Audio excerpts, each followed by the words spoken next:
La plupart des grandes marques ont cédé à la mode du scale crawler en version mini au 1.24 ou 1.18e, mais aucune n'avait encore osé le 1.30e. Et c'est Axial, un pionnier dans le monde du scale, qui a dégainé le premier, si on fait abstraction du Orlando, qui était un petit modèle exotique. Voici le SCX 30. Alors je n'ose pas dire micro parce que je suis sûr qu'un jour on aura encore plus petit que ça.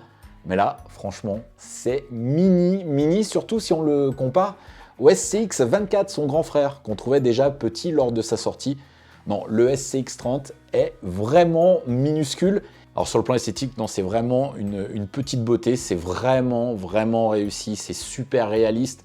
On va retrouver plein d'accessoires déjà sur la voiture, les jerrycans, la galerie, plaque de désensablage, outils, les plastiques, passage de roue, les ouïes sur le capot, les rétroviseurs. Il y a même les LED à l'avant et à l'arrière. Non, franchement, c'est vraiment beau. C'est une belle réussite. D'autant plus que la carrosserie est facile à enlever et à remettre. Il suffit de la déclipser sur l'avant et d'insérer la petite encoche qui se trouve sur la partie arrière du châssis. C'est vraiment très réussi sur le plan esthétique. Alors, est-ce que dessous, c'est aussi beau que dessus? Eh bien, c'est ce qu'on va découvrir tout de suite. En enlevant la carrosserie, eh bien, on va découvrir un châssis inédit, plutôt typé LCG, c'est-à-dire avec un centre de gravité bas et un poids plutôt réparti sur l'avant. Les biellettes arrière favorisent une garde au sol élevée et l'implantation est très bien pensé. On va trouver au centre du châssis la boîte de transmission avec le petit moteur 88 tours. Alors au niveau de la boîte de transmission, c'est un système de vis sans fin qu'on connaît bien. C'est ce qui équipe d'ailleurs le SCX 24. Et pour votre culture, c'est ce qu'il y avait sur le Comp Crawler, un crawler au 1/10 de chez Losi, qui était sorti dans les années 2010.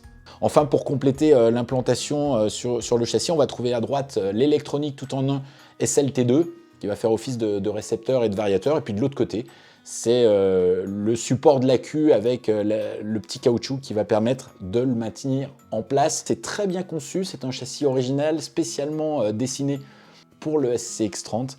Il ne manque rien, pas même les roulements, puisque la voiture en est entièrement équipée. On a testé le SCX 30 et on peut confirmer que cette voiture est complètement géniale. Le combo moteur-transmission fonctionne à merveille. Le couple permet de franchir de belles difficultés, toujours en rapport avec la taille de cette petite voiture. Au niveau des gaz, c'est très doux et très précis, et on peut en dire autant d'ailleurs au niveau de la direction. Le cerveau qui est placé sur le pont avant convient parfaitement. Enfin, un mot sur l'autonomie qui est plus que satisfaisante avec cette petite batterie LiPo 2S de 160 mAh. Franchement, le SCX 30 est parfait pour pouvoir faire du scale partout et tout le temps, et pas uniquement en indoor. Je suis sûr que le SCX 30 ne vous quittera pas en randonnée, en vacances ou pourquoi pas lors d'un déplacement pro. C'est franchement génial. On peut rouler autant sur un bureau que dans une jardinière.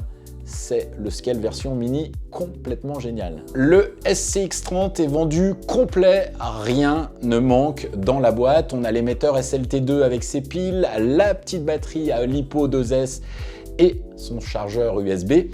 Dans la gamme, il y a d'autres carrosseries, d'autres coloris. En plus de cette Jeep Wrangler, vous aurez le choix entre un Ford Bronco ou un Chevrolet K10. Dernier argument choc, eh bien c'est le prix du SCX 30, 120 €.